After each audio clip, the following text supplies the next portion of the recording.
ایک فقیر تھا، اس کا مزاج یہ تھا کہ جو بھی اس کے ڈیرے پہ آتا اس کو کھلاتا اور اس کی خدمت کرتا، اور یہ فقیر کا مزاج ہوتا ہے۔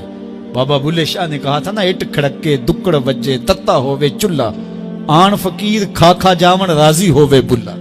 تو یہ فقیر کا مزاج ہوتا ہے کہ لوگ اس کی چوکھٹ پہ آئیں اور وہ لوگوں کو جو ہے وہ کھلائے، ان کی ضروریات کو پورا کرے۔ تو وہ درویش تھے اور جو بھی ان کے پاس آتا اس کی خدمت کرتے۔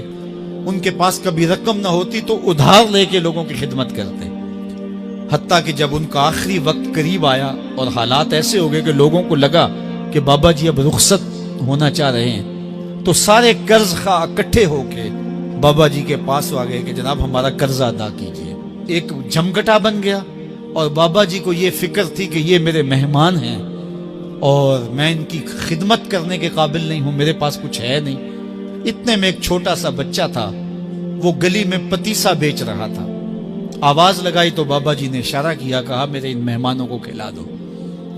اس نے اللہ کا شکر ادا کیا کہ میں سارا دن گلیوں میں گھوم کے جو بیچنا تھا ایک جگہ ہی مجھے گاہک مل گیا۔ اس نے مہمانوں کو سارا کھلا دیا اور بابا جی سے کہا کہ پیسے۔ تو بابا جی کہنے لگے بیٹا بیٹھ جاؤ۔ بیٹا بیٹھ گیا۔ تھوڑی دیر کے بعد اس نے پھر کہا کہ بابا جی پیسے۔ تو بابا جی نے کہا یہ سارے پیسے لینے والے بیٹھے، جب ان کو دوں گا تو آپ کو بھی دے دوں گا، آپ بھی بیٹھ جائیں گے۔ تو وہ یتیم بچہ تھا، اس کی بیوہ ماں نے اس کو تھوڑا سا پتیسا تیار کر کے دیا تھا، وہ روزانہ صبح دیتی تھی، وہ بیچ کے آتا تھا، اس سے گھر کا چولہا جلتا تھا۔ تو اس نے جب دوسری مرتبہ کہا کہ بابا جی پیسے، تو بابا جی نے کہا بیٹھ جاؤ، جب ان کو ملیں گے بیٹے آپ کو بھی دے دیں گے۔ تو اس بچے نے رونا شروع کر دیا کہ میرے گھر کا تو چولہا انہی سے جلتا ہے اور میری ماں میرا انتظار کر رہی ہوگی۔ اللہ اکبر، بچے نے رونا شروع کر دیا۔